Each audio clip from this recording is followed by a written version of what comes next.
Muy bien, bienvenidos a nuestro espacio de práctica profesional. En esta sesión vamos a compartir la charla de Bautista Garzón, un reciente egresado de la licenciatura en Administración. Vamos a compartir con él su experiencia en práctica profesional y nos va a contar principalmente su experiencia profesional en este tiempo. Así que bueno, muchas gracias, Bautista, por compartir este espacio con nosotros, por tu tiempo, por tu disponibilidad. Vamos a compartir entonces tu experiencia y luego abriremos un espacio para consulta, ¿no? Muchas gracias y bienvenido.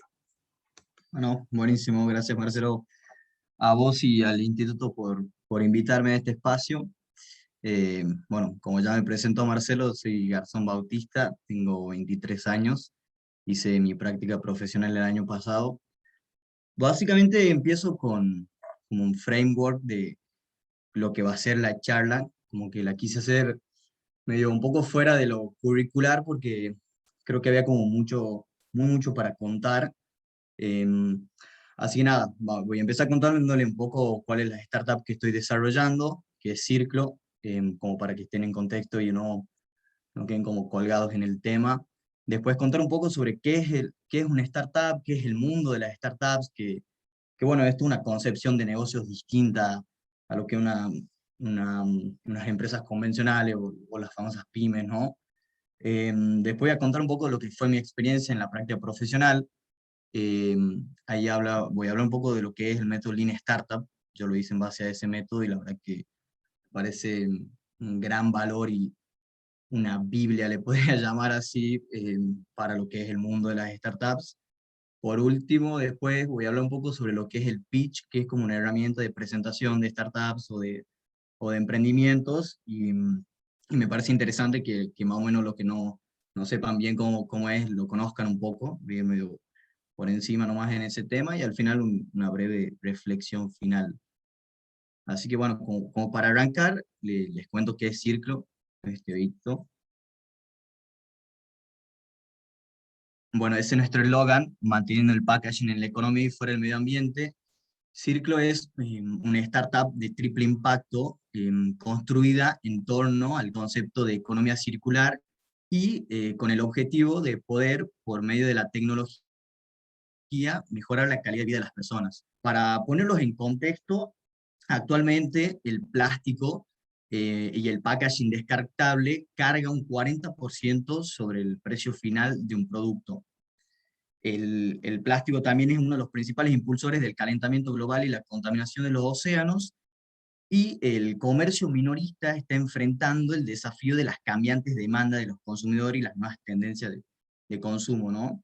Por lo que Circulo es una tecnología de plataforma que permite a los consumidores comprar el producto y no el envase, no el packaging. Básicamente le permitimos adquirir a los consumidores productos de primera necesidad en envases recargables e inteligentes a precios menores y con cero desperdicios. Somos como una conexión directa entre lo que es un productor local y una marca local de productos de primera necesidad, como ser los de limpieza, y el consumidor final, que sería un hogar, para todo lo que es un consumo sustentable y de manera justa, ¿no? Em, para que entiendan mejor lo que es el servicio que ofrecemos al día de hoy, permitimos a las personas que compren sus productos en envases reutilizables e inteligentes a través de todas experiencias de comercio electrónico. De ahí los productos se entregan y se reponen en la puerta de las casas de las personas a través de un sistema de suscripción automático y personalizado. Lo que nosotros buscamos con Circlo básicamente es romper el concepto de economía lineal, que es una filosofía que es esto de comprar, usar y descartar, ¿no? Este es un problema de rápido crecimiento que está enfrentando nuestro planeta en la actualidad, y claramente este modelo de consumo envía recursos valiosos a la basura, ¿no? Y en cambio, en un sistema circular, esa línea de la economía lineal se convierte en un círculo manteniendo los recursos en uso y con el objetivo de mantenerlo en el ciclo durante el mayor tiempo posible. El objetivo de la economía circular en sí es hacer que los recursos eh, y los productos vuelvan de ser inútiles, como en la economía lineal, a útiles, ¿sí? En cuanto a los modelos de reutilización hay muchos ejemplos. Por ejemplo, la coca retornable es un tipo de modelo de reutilización. Bueno, entre otros, hay muchísimos beneficios. Por ejemplo, si pensamos en lo que es el uso del agua, porque muchas veces nosotros tenemos vinculado todo lo que es la sanitización del envase y la limpieza donde se usa agua. Pero bueno, incluso teniendo en cuenta la limpieza de los envases, los modelos de reutilización permiten reducir un 45% el uso del agua con respecto a los modelos lineales, porque la mayor huella hídrica se produce proviene de la producción de nuevas botellas, ¿sí? Así que bueno, con nuestro proyecto lo que estamos buscando es revolucionar la forma de consumo con el propósito de brindar soluciones inteligentes para productos de primera necesidad, eliminando lo que es el plástico de un solo uso. Apostamos por el triple impacto porque estamos creando una empresa que busca la rentabilidad y como consecuencia un impacto social y ambiental. Lo que es ambiental, nuestros envases están diseñados para durar toda la vida, son ultra durables y evitando que ese desecho se produzca y se genere más residuo, ¿no? Y en cuanto a lo que es social, tenemos todo lo que es fomentar las economías locales y la producción local, ya que nosotros al geolocalizar la oferta y la demanda, trabajamos con productores locales. Entonces si Circlo funciona en Tucumán, básicamente la aplicación lo que hace es toma un productor local que viene, hace un contrato con Circlo, genera la alianza comercial y toma toda la demanda de, por ejemplo, el mercado de yerbabuena. Si Circlo se va a Córdoba, lo mismo. Entonces eso fomenta todo lo que es la producción local, ¿no? Y las marcas locales y el crecimiento local, ¿sí? Eso básicamente es como un mini brief de presentación de Circlo. Básicamente lo hice como para que sepan un poco y ahora empecemos a hablar, sí, de qué son las startups. Una startup en sí es una institución diseñada para crear un modelo de negocio que va a salir al mercado en condiciones de incertidumbre. Distinto de una empresa convencional es que la startup no tiene validado su modelo de negocio y tiene una base tecnológica. Esto quiere decir que una de las principales causas, por ejemplo, de fracaso de las startups es la falla de mercado. Es que diseñes un producto que es innovador, es disruptivo, etcétera, salgas al mercado y nadie te lo compre. O te lo compren 20, 30 personas, los tíos, qué sé yo, al principio todo bien y después no hay crecimiento. Y eso es porque el mercado en algún punto no estaba apto, lo rechaza, entonces, bueno, ahí entra todo lo que es la creación de un producto de una startup. Esta imagen la puse medio compleja, pero muestra como una big picture de lo que es el mundo de las startups, en donde muestra básicamente cómo está un emprendedor con una idea, no sé si se me ve el punto en el mouse, pero bueno, Flaxi, después cómo se junta con un cofundador, después cómo se va haciendo todo lo que es el fundraising, que es el levantamiento de capital, donde uno sale primero a aprender a lo que se llama un fondo triple F, que es Friends, Family and Fools. Después viene una seed round, donde ahí entran cualquier cantidad de conceptos como los inversores ángeles, después viene todo lo que es venture capital, hasta que si una startup le va, recorre el camino como hacia el éxito, por decirlo así, llega a lo que es una IPO, que es cuando se inicia la oferta pública de la empresa en la bolsa. Por ejemplo, al día de hoy, las startups más representativas en Argentina son Mercado Libre, Globant, OLX, todas esas empresas tuvieron un rápido crecimiento. Fíjense, por ejemplo, Mercado Libre, por supuesto, es como el modelo de startup en Latinoamérica, de hecho es la número uno, y fíjense cómo Mercado Libre, a diferencia de Techin, de la cantidad de años que tiene, en 20 años, porque salió literalmente en 2020, llegó a crecer y a valer 100.000 millones de dólares, y a cotizar en el Nasdaq, y al día de hoy Marcos Galperín, que es el fundador, es el número uno de Latinoamérica, y como que tienen como una naturaleza distinta en cuanto a lo que es tanto el ciclo de vida de la empresa, como también cómo es el crecimiento y todo lo que es la financiación, las inyecciones de capital. La gestión también es distinta, las estrategias comerciales, los KPIs también son distintos. Por ejemplo, no quiero entrar en detalle, pero me parece súper interesante, en las startups hay mucho de lo que es el CAC, que es el costo de adquisición del cliente, que bueno, es como que al estar todo este trasfondo de que tienen que salir a validar que haya mercado para esta idea, la tarea más compleja es lograr que haya clientes, y entonces bueno, ahí está todo un trasfondo de métricas y KPI distinto a lo que es una empresa convencional. Me parece interesante mencionarlo, ¿no? Obvio, ustedes después me van diciendo si tienen dudas, todo lo que quieran, me pueden preguntar ahora o al final, no me molestaría que me interrumpan. Pero bueno, después si no me van preguntando.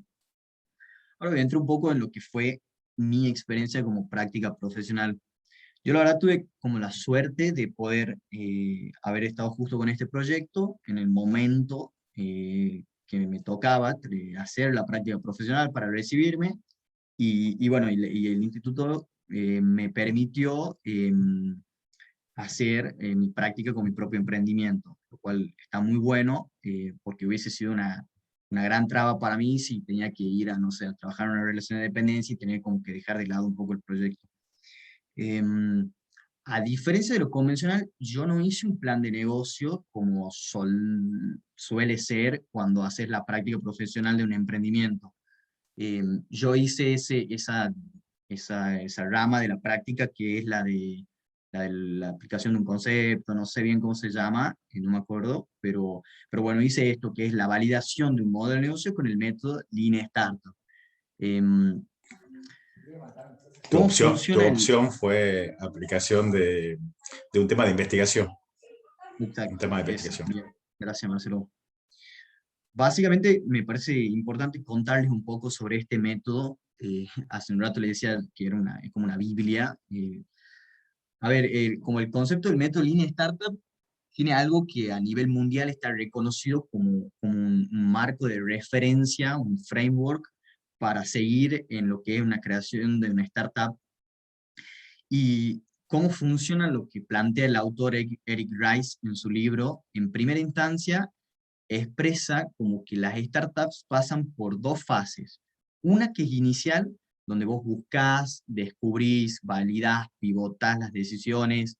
Es como una fase de descubrimiento de clientes, de determinar hipótesis del negocio, de validar el problema, de decidir si pivotar o continuar en la estrategia que habías decidido poner en marcha, de validar las soluciones.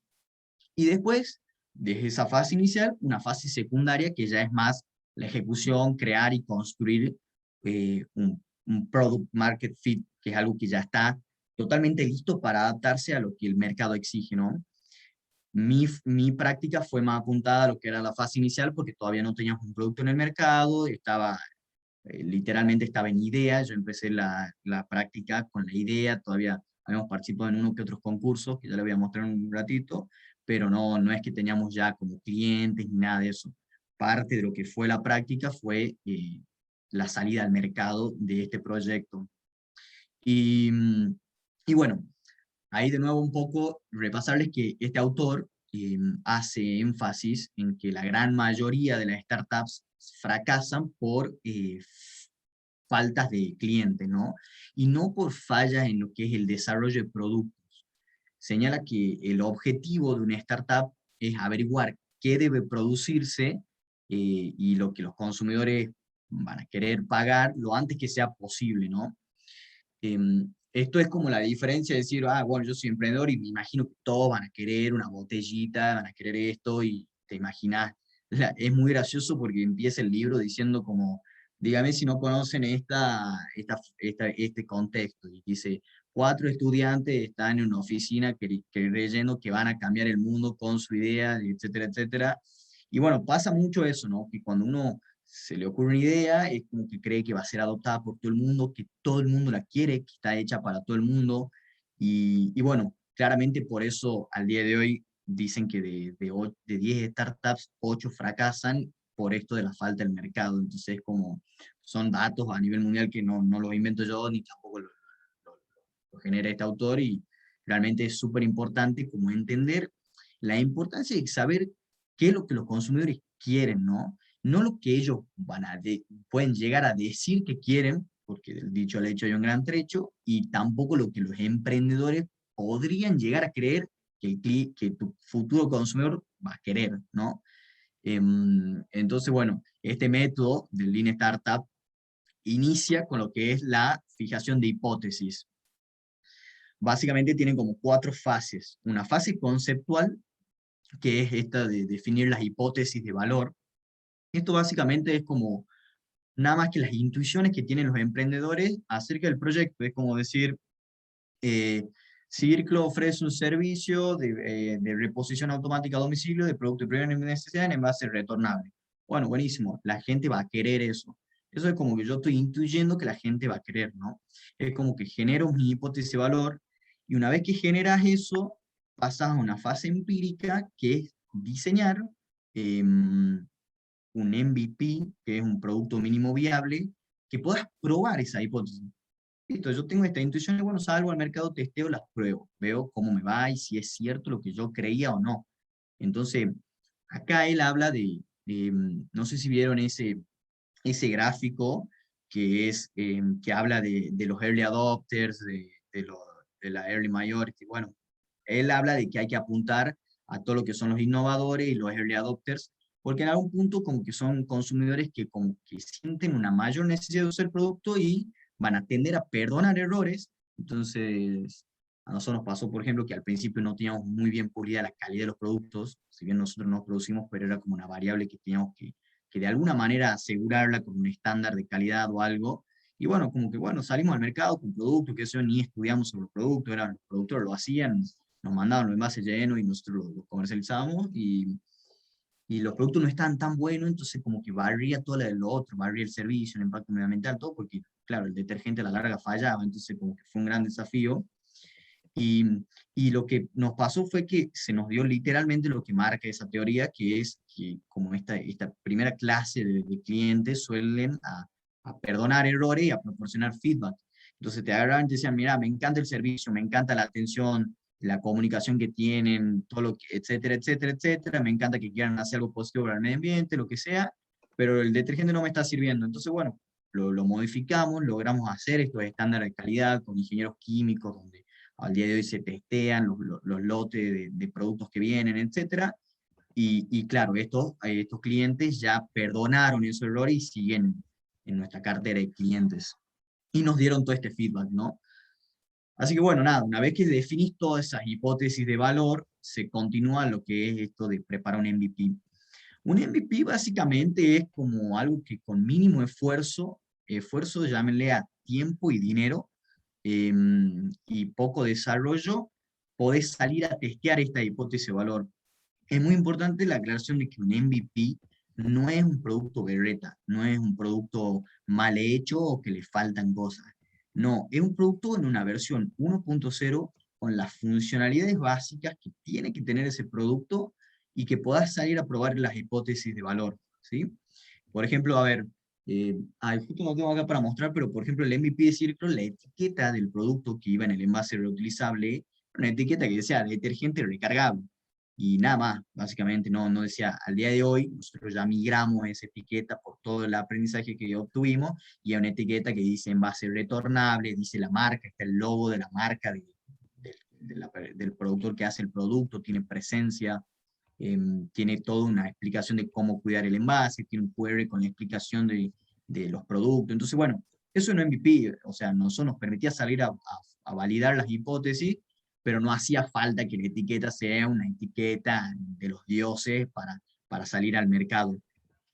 Porque bueno, ahí entra una diferencia entre lo que es un MVP con una prueba piloto o un prototipo. Es muy distinto el concepto de MVP que prueba piloto y prototipo. Un MVP, el objetivo no es cuestión, no busca probar cuestiones técnicas o de diseño del producto. Busca probar las hipótesis de valor del negocio y para poder medir el impacto de esas hipótesis de valor, a ver si eran correctas o no. ¿Sí?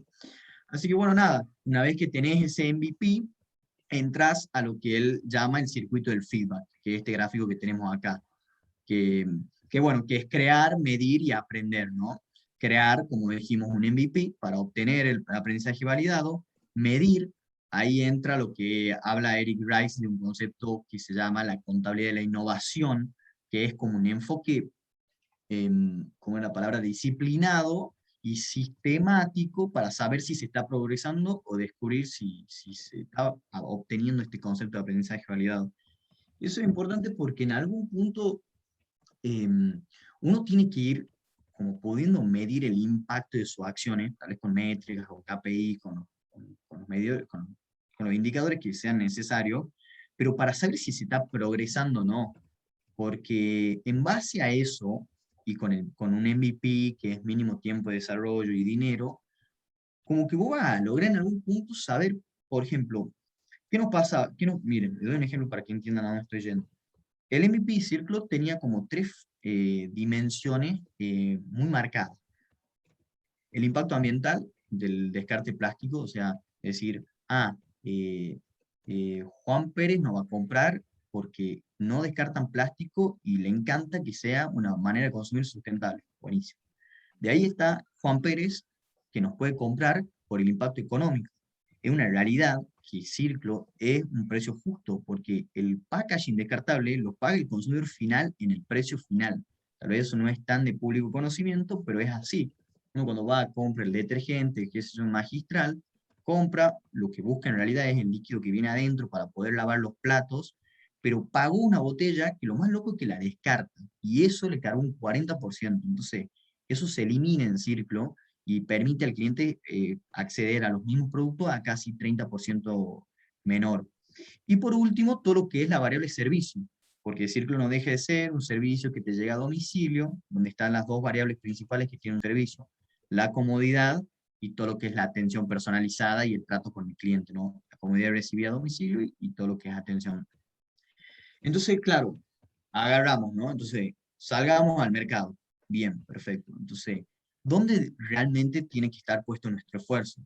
Tiene que estar puesto nuestro esfuerzo y nuestro tiempo y dinero en una flota de logística tercerizada que el envío sea llame ya, mande ya, o se puede hacer sectorizaciones de logística y envío, que el cliente pida de lunes a martes y miércoles y jueves se le entregue por zona, como que, o el envase tiene que ser un envase ultra único, diferenciado, etcétera, porque el cliente literalmente solo valora lo que es la pata medioambiental, o hay que hacer grandes comunicaciones de la marca en cuanto al impacto económico del packaging descartable.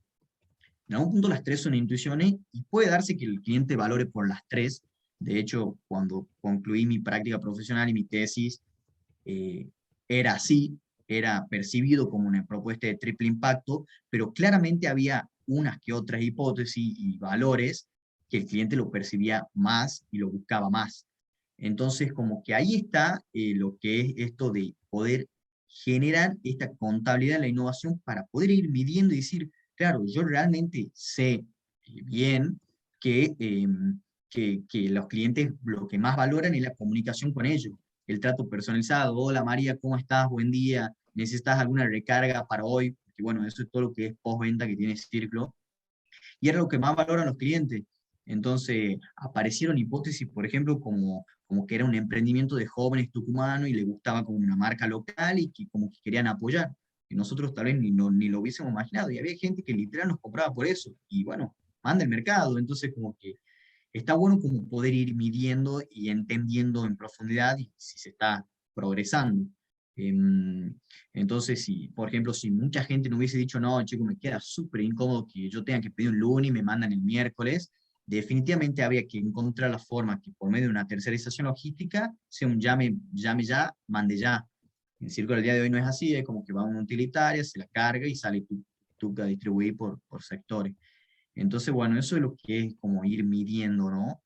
Y, y bueno, aprender, ¿viste? Como el último paso, que es una fase inferencial, en donde puedes validar toda esta hipótesis y valor y obtener este concepto que se da de este libro, que es aprendizaje validado para la toma de decisiones.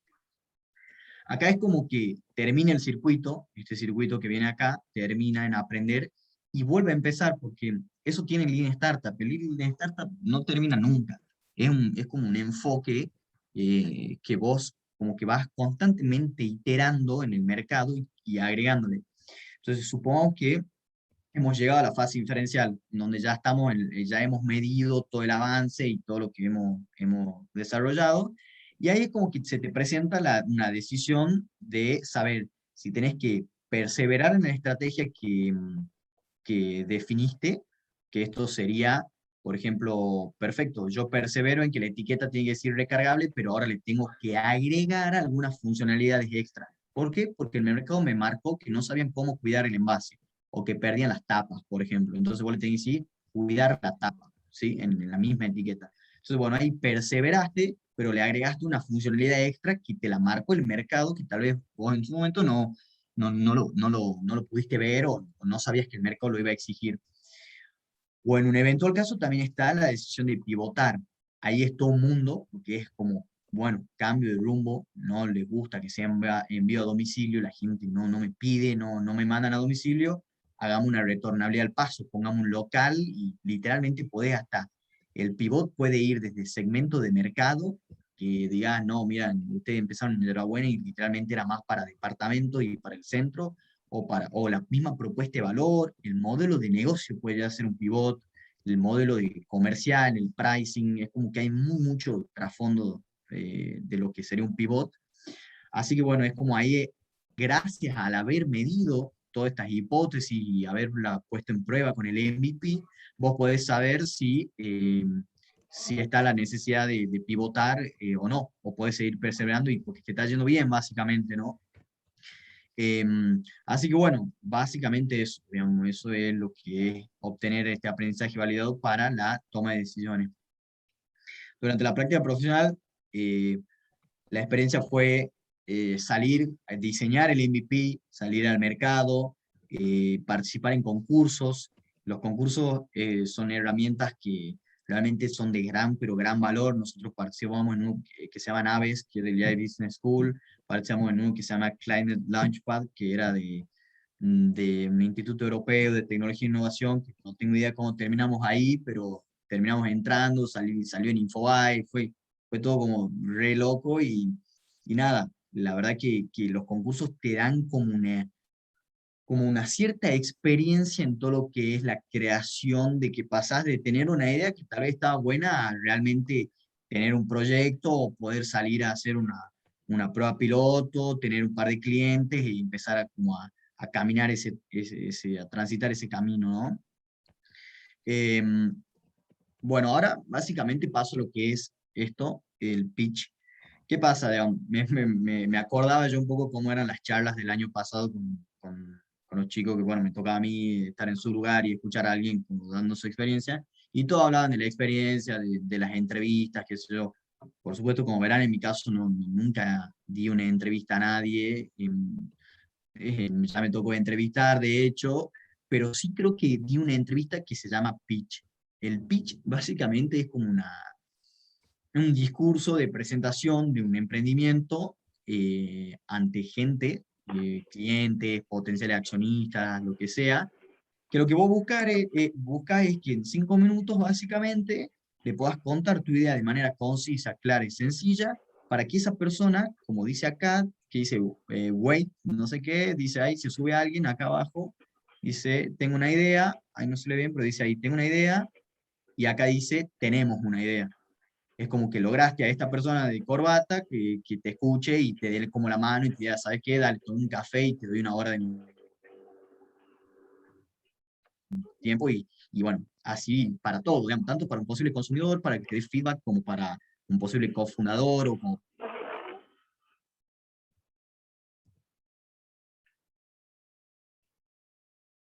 o minutos y bueno, conseguir como una entrevista para más adelante. Em, yo en algún punto de esto le llamo traje a medida de una idea. Porque claro, te pasa a veces que el traje a medida que vas a un sastre, una sastrería, te miden en los hombros, te miden en el torso, etcétera, y te terminan haciendo no sé, una ambo a medida. Bueno, yo creo que el pitch es como un traje a medida para lo que es un emprendimiento o para cuando tenés una idea, porque como la primera es una herramienta que te permite darle forma. Ya le voy a mostrar ahora de nuevo un framework, digamos, como hay como un marco de referencia en lo que es la forma de armar un pitch y las slides que sí o sí tienen que estar. Y está muy bueno porque a veces uno, qué sé yo, tenés la idea de, no sé, hacer algo retornable, y qué sé yo, bueno, buenísimo, pero ¿qué onda? ¿Cómo vas a cobrar por eso? Entonces ahí entra el modelo de negocio, ¿quiénes son tus clientes? ¿Cuál es el problema que estás resolviendo? Bueno, resuelve el problema al packaging de un solo uso, a los plásticos.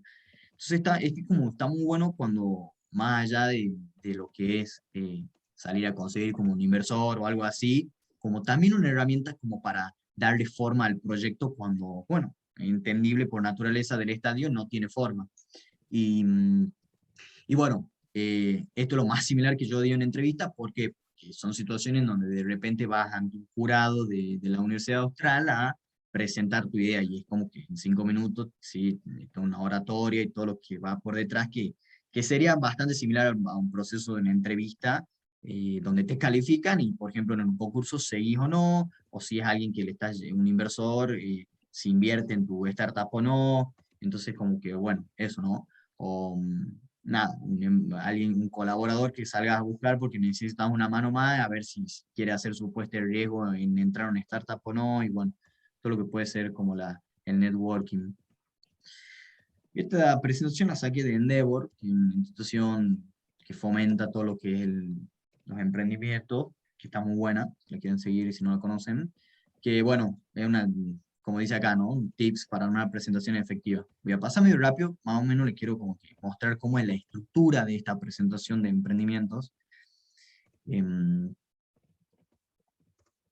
a ver, bueno, empieza con un cover que, bueno, es como así, como el nombre, el logo y una frase corta, como que tenés que como captar la atención es como el primer gancho que tirás, por decirte así, ¿no? Después sigue problema. Esto es bien yankee. Los yankees tienen algo que, no sé, fíjense, presten atención cuando hacen publicidad, estos van a ver que los yankees hacen todo problema-solución. Siempre muestran el problema y después la solución. Eso es por una cuestión de todo lo que es la psicología de cómo va la otra, el oyente, siguiendo el storytelling y entendiendo, es muy importante mostrar lo que es el problema y cómo se soluciona, ¿no? Problema-solución, después un poco cómo es el producto, cómo funciona, todo lo que es la diferenciación, que lo hace único, etcétera. El mercado, el tamaño, las proyecciones, quién es tu buyer persona, bueno, muchas cosas de esas. El modelo de negocio, o sea, cómo va a monetizar, cómo son tus ingresos, tus egresos, bueno, etcétera. La competencia, como un análisis del mercado, de quiénes son tus competidores, qué otras alternativas hay. La atracción básicamente habla de lo que es como los milestones, como los hitos, por decirlo así, qué sé yo, eh, como bueno, ya hemos probado el producto en 50 clientes y 45 clientes recompraron el servicio. Es como que vas mostrando tus milestones y ya te entró una inversión, bueno, ya hemos levantado capital, etcétera.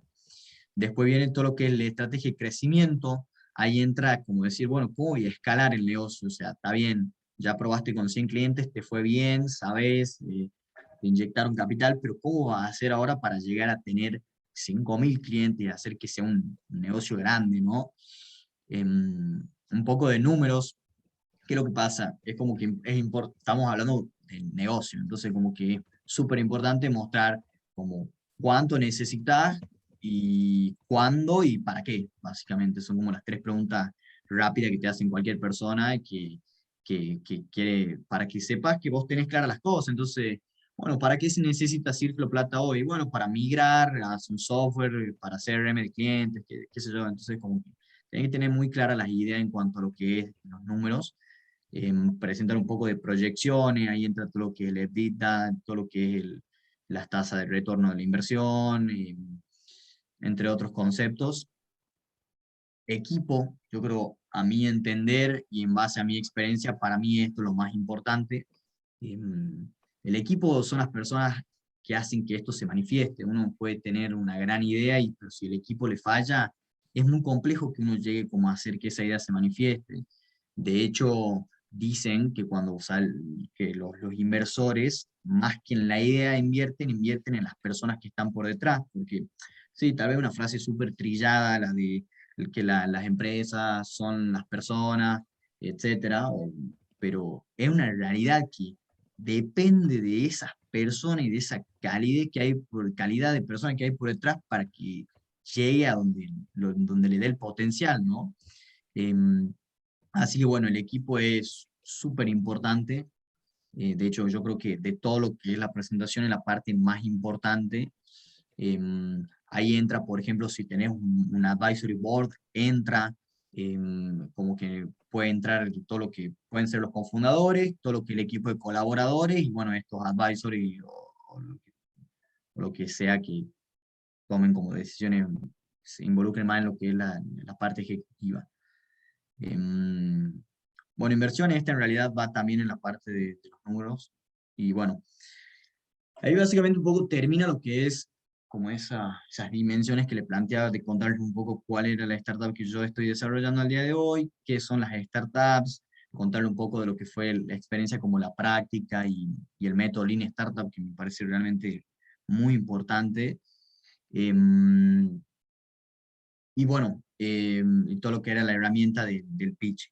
Por último, sí, como que lo dejé para hacer una reflexión final, como ya muy personal y poder transmitirles algo como que es bastante más intrínseco a todo esto, que es cómo realmente uno, siendo estudiante de la licenciatura en administración o, o ya habiendo estado o estando recibido, ¿no? Toma esa decisión de decir, está bien, quiero empezar algo propio. Porque claro, sí, definitivamente hacer algo propio está buenísimo, es un disfrute pleno la verdad, a mí me encanta, yo soy feliz haciendo lo que hago, pero entiendo también que tiene como muy muchas cosas que uno tiene que afrontarlas y ser muy consciente que son parte de la decisión.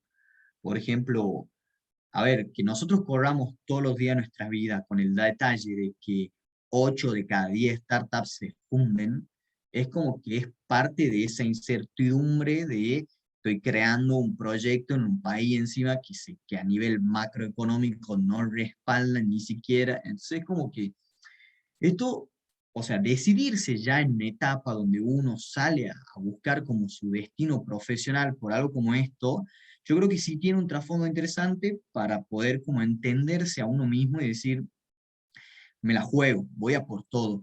Porque bueno, ahí está como el decir, o entro en un proyecto a medias y voy viendo si va bien o todo, o me juego el pellejo por esto y realmente creo que voy a poder vivir de esto el día de mañana, ¿no? Yo creo que para como llegar a tomar una decisión esa, hay que pasar como por unos procesos intrínsecos de cada uno, de entender si realmente le gusta jugar con esa regla de juego. Para mí sobre gusto no hay nada escrito y no sería nada, ¿no? Nada fuera de otro mundo que alguien esté más diseñado para elaborar relación de dependencia y está buenísimo eso también porque la idea es que uno entienda cuál es su esencia y pueda como definir cuál es como esa autorrealización a nivel personal, profesional y la evolución que uno quiere lograr en cuanto a crecimiento, entendiendo esto, porque tal vez alguien jugar con el riesgo, la incertidumbre, el no saber qué va a pasar de acá a 6 meses con el negocio, en que si pasa algo, o sea, no dormís literalmente y etcétera, es como que es común que a alguien no le haga bien eso y bueno, todo más que bien. Ahora, si te gusta, yo creo que si disfrutas mucho, pero, pero bueno, está bueno como para mí, como jugársela, entendiendo todas las reglas de juego, ¿no? Así que bueno, eso por un lado. Por otro lado, creo que también si hay alguien que está emprendiendo al día de hoy bueno, está como decidiendo empezar a hacerlo, algunos como consejos que tengo es que se dejen llevar por lo que es como el flow. Hay escritores que escriben sobre lo que es el flow, y el flow básicamente es un concepto que habla de estar en un estado de sintonía mental que te permite que las cosas fluyan, y dicen que si vos estás como en ese sentido, como, y en esa mentalidad como de abundancia, de que las cosas fluyen, lográs una productividad 5 veces mayor. ¿Esto por qué lo digo? Porque a veces cuando uno emprende, todo es fricción. Porque claro, si yo me pongo a ver a nivel país, pota, gritando a las mil y un vientos, gansa, hablando del gobierno, digamos, del Estado, básicamente. Si me pongo a pensar en todo lo que el riesgo, en que no, o sea, es como que sí, sí es fácil entrar en la fricción en esa mentalidad como de problemas, trabas, trabas, trabas, pero bueno, creo que también ahí está el poder entender que sí se puede, que hay grandes oportunidades, que tal vez el país no sea apto, pero tal vez la oportunidad esté, y tal vez poder empezar haciendo una prueba y después migrar a otro país, como que no temer por eso, básicamente, y poder como disfrutar ese camino. Muchas veces como muy común que, bueno, hay una frase bien trillada también que dicen que emprender es un camino, es un contrato 24/7, los 365 días del año, cual en algún punto es cierto, pero tampoco está bueno como esa concepción de ando con ojeras todo el día, y no me cuido, no voy una hora a hacer deporte porque me desvelo por esto. Yo creo que ese concepto de la ecuanimidad y de estar como equilibrado y entender que eso te lleva a un estado de flow mental, entonces donde de repente vos durante 2 horas podés hacer, no sé, cerrar los bancos, cerrar papas, hacer 400 millones de cosas, cuando si hubiese todo con la fricción, como con todas las trabas mentales, con cansancio, etcétera, probablemente ahí entra todo lo que es la improductividad, ¿no?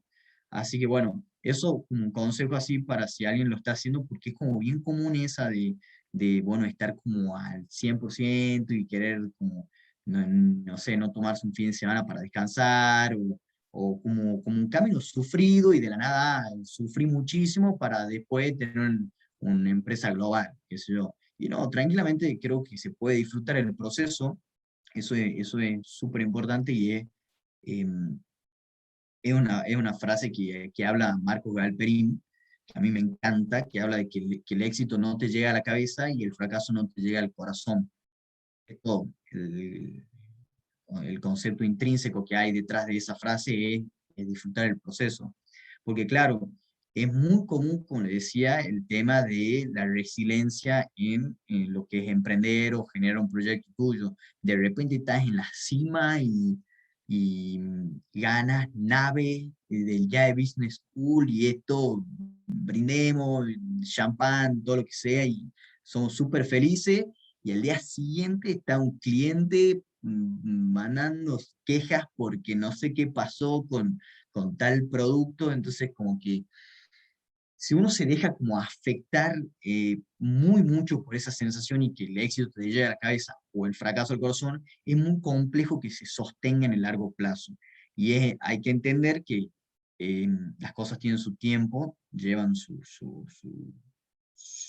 periodo natural de desarrollo y su proceso, más bien dicho. Entonces, como importante encontrar ese equilibrio, este estado de flow, esto de entender que la ecuanimidad y todo lo que es, como bueno, vale la redundancia, el equilibrio, va a permitir sostenerlo a largo plazo. Porque eso también tiene todo lo que es cuando vos emprendés y todo eso. Em, a mí me pasa que sí, siempre hago una distinción entre lo que es la generación de los millennials y la generación de nuestros viejos, digamos, nuestros padres. ¿Qué es lo que pasa? Como que los millennials son gente como que quiere todo ya. Si bien tenemos una energía plena y probablemente tengamos mucho más energía que las generaciones mayores, hay un punto donde si los resultados no se dan, te frustras muy rápido. Entonces lo que yo pienso es que como que en algún punto de la generación de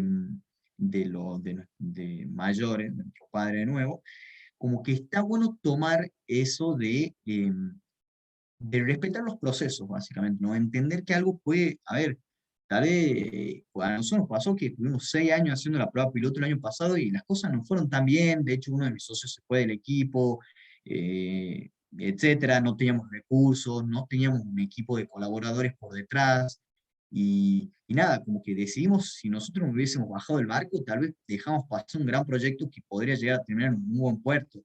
Pero bueno, mis dos socios y yo seguimos, por ejemplo, al día de hoy ya contamos con un equipo de 5 personas trabajando puertas para adentro, 5 personas trabajando de manera tercerizada, tenemos una cartera de 300 clientes, o sea, hay 300 personas que están comprando nuestros productos. Entonces voy a decir, si me ¿qué hubiese pasado si me hubiese bajado del barco por esperar como esos resultados rápidos, ¿no? Lo cual está muy bueno porque te puede llevar como a rendimientos muy altos y a ritmos muy altos, lo cual está buenísimo, pero sí está bueno también entender que las cosas llevan su tiempo y su proceso, y tal vez tengas como un proyecto que sea ejecutable a 5 años para llegar a estar en esa situación, y bueno, ir a por ello, ¿no? Y jugársela, y no esperar que a los 6 meses ser Bill Gates o Marcos Garpein está cotizando en el Nasdaq, ¿no? Así que bueno, nada, eso como que me gustaba cerrar con esta reflexión, tanto para el que quiera emprender o quiera como empezar un proyecto propio, como para el que esté viendo si le gustaría o no encarar algo propio, o entrar a una gran empresa y ser feliz así, ¿no? Creciendo dentro de una empresa. Muchas gracias, Bautista. Mira, te escuchaba al final de la reflexión y me hacías acordar a un libro de Stephen Covey, Liderazgo basado en principios, ¿no? Será bueno, interesante, si pueden, los que son emprendedores, me parece. Te recomiendo ese libro. La verdad que es muy, muy interesante. Es muy. Yo, la verdad que me detengo en un momento porque es muy profundo, porque te enfrenta con tus principios, o sea, con lo que uno considera que es lo importante, y llama a una coherencia interesante. Así que creo que está bueno. Y bueno, y entre eso, un concepto que habla es la lógica de la granja, eso que estabas hablando, ¿no? La cuestión esta del proceso, y es muy interesante. Bueno, muchas gracias, Bautista. ¿Alguna consulta de nuestros estudiantes que quieran compartir acá con Bautista? Eh, bueno, ahí, por ejemplo, Mayra dice, muy buena reflexión, dice, creo que como emprendedores, un pilar fundamental es la paciencia y la perseverancia para lograr los resultados que buscamos. Esa es como la reflexión de Mayra. Muchas gracias, Mayra. ¿Alguien alguna consulta, también alguna reflexión, un intercambio con Bautista? Si no, empiezo a preguntar yo mientras tanto. Yo tengo una pregunta, Bautista, hasta que los chicos un poco quieran. Eh, yo supongo que en este camino de emprendedor, de ser emprendedor, has tenido algunas instancias de capacitación, o buscar tal vez fuentes de financiación, presentarte a algunos concursos. Eh, Ahora, mi pregunta es, en toda esa experiencia, si la tuviste, o bien, o estando ya en el terreno, digo yo para nosotros, ¿no? Para que sea un feedback para la práctica profesional, para nosotros dentro de la licenciatura y dentro aún de las aulas, ¿no? ¿Qué te parece? ¿Cuál te parece que han sido como aciertos que dices, sí, pucha, tal vez hacer esto en la facu, la verdad que me ayudó a hacer? O si te enfrentaste con algunos vacíos, es decir, bueno, te necesitabas o te enfrentaban a situaciones que decís, pucha, esto no lo he visto, no he tenido la oportunidad de ponerlo en práctica en la facu, y tal vez sería bueno un poco eh, implementarlo, no sé cómo, si se te ocurre cómo. Entonces, concretamente la pregunta es esta, o sea, ver cuáles son las fortalezas que has adquirido dentro de las aulas, y tal vez algunos aspectos a mejorar que vos te das cuenta en la calle, ¿no? Así, en el terreno, de como baches, ¿no? Como vacíos tal vez de conceptos, por sobre todo de competencias, ¿no? De herramientas. ¿Qué te parece ahí? Bien. Bueno, mira, para empezar, por lo que es lo bueno, yo creo que todo lo que uno se va desarrollando en su ciclo dentro de lo que es la facultad, más con la exigencia que tiene la licenciatura, que creo que es muy alta, como que en algún punto te va preparando para estar en un nivel a nivel comunicación, a nivel cuando te vas a hablar. eh, Profesor del Austral que te está evaluando, o con alguien que te quiera poner plata, o con quien sea, donde se nota que no sos un chanta, digamos. O sea, así, en términos burdos. Yo creo que eso, todo ese criterio que uno tiene gracias a lo que uno va creciendo, gracias a la facultad, se nota muchísimo, porque es muy común en los emprendedores que no hayan estudiado. De hecho, creo que uno de los hábitos, uno de los ambientes, digo, más común que hay gente empresaria gigante, digamos, que no tiene un título. Y es como un gran diferencial si aparte de que decidís emprender y tener un proyecto, tenés esa capacidad analítica, intelectual y que de repente le vas a hablar de, no sé, de términos conceptuales que claro, alguien que te está escuchando sabe que estás en la sintonía y con la vara necesaria, ¿no? Eso en cuanto al criterio, ¿sí? Le podemos llamar criterio. Y, a ver, malo, creo que, bueno, uno siempre está como en falto de aprender muchas cuestiones. Em, por ejemplo, a mí me pasó que me llevó un tiempo encontrar la oratoria. Me di recién en los últimos años de facultad con la posibilidad de empezar a practicarla y con la mala pasada de que el último año donde más la podría haber practicado por todo lo que es la práctica y eso, virtual, y no es lo mismo, no es la misma experiencia, la verdad, que estar parado en carne y hueso al frente de alguien y hablándole, ¿no? Em, pero bueno, yo creo que en cuanto a eso uno se va proponiendo como esas metas y buscando evolucionar y bueno, eso en cuanto a lo que es la oratoria. Tal vez el idioma también estaría bueno, me pasó que a uno de los cursos que accedimos, gracias al proyecto, era todo en inglés y yo por suerte algo de base tenía, pero no tanta, y me di cuenta lo poco que lo había practicado durante estos 5 años de periodo facultativo, digamos, ¿no? Y, y me replanteaba decir, em, si un administrador quiere llegar como a generar grandes cambios a nivel mundial teniendo un negocio, laburando para Techint y que de Techint te exporten tus conocimientos y te manden a tal vez, no sé si tendrá, digamos, una sucursal en New York, digamos, que, bueno, que te vas a laburar a Accenture bueno, es como que si querés llegar como a esas ligas, tenés que tener un idioma muy fluido y la verdad que es muy importante. De hecho, si no vamos, si quieren, como solamente a lo laboral y vamos al conocimiento, es un dato que en Google el 80% de la información está en inglés. Entonces uno va a estudiar para la tesis, voy a buscar investigación de mercado sobre economía circular. Es muy distinto si yo busco ese concepto en inglés, el nivel y la calidad de información a la cual podés acceder. Pero bueno, ahí está el decir, si no manejo el inglés, no hago más la tesis, digamos, por ejemplo, en un plano como la tesis, ¿no? Eso veo, digamos, eso es lo único que veo. Bueno, muchas gracias, Bautista. No sé si alguien tiene como una consulta, algún comentario que quiera aportarle a Bautista. A mí me parece que es interesante, ¿no? El tema que vos abordás de la economía circular y por supuesto del medio ambiente. Yo creo que es un proyecto que si podés potenciarlo, va a crecer muchísimo, porque creo que tenemos que crecer todos juntos, ¿no? En la conciencia del medio ambiente, de los residuos, esto de los envases. Yo me acuerdo de vos a veces cuando yo en mi casa estoy y a veces comienzo a consumir, y vos decís, una mañana que estoy en la casa y cómo es la cantidad de basura que cada uno produce, ¿no? Entonces tratás de limitar eso, aunque sea con esta práctica, ¿no? Eso creo que es interesantísimo porque nos da un Mm. potencial impresionante para mejorar el medio ambiente, ¿no? Que es nuestra casa común. Entonces, me parece que es muy interesante. Y Bueno, también excediendo a la variable medioambiental, y esto es como algo que para mí es un gran desafío como profesional, como que cualquier profesional debería afrontar, y es como entender en qué escala de valores o esencia de empresa uno quiere entrar, ¿no? Porque bueno, de repente todo lo que son las empresas de impacto y entender que el trabajo que uno hace tiene un trasfondo que es un impacto positivo hacia la humanidad, obviamente si está alineado a tu escala, de tu esencia, es realmente con otra sintonía en la que uno se desarrolla, ¿no?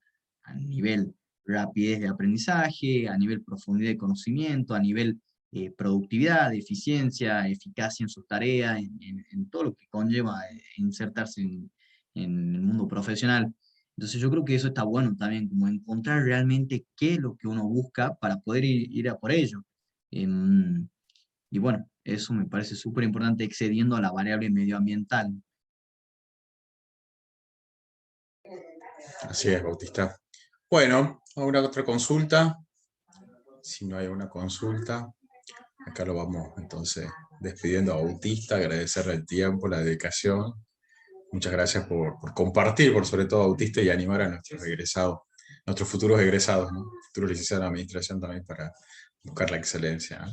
Así que bueno, muchas Bueno, gracias, gracias Bautista, a vos, muy Marcelo, amable. gracias al instituto, y si necesitan algo, chicos, me pueden escribir por LinkedIn, Facebook, por donde sea. Perfecto. Bueno, muchas gracias, Bautista.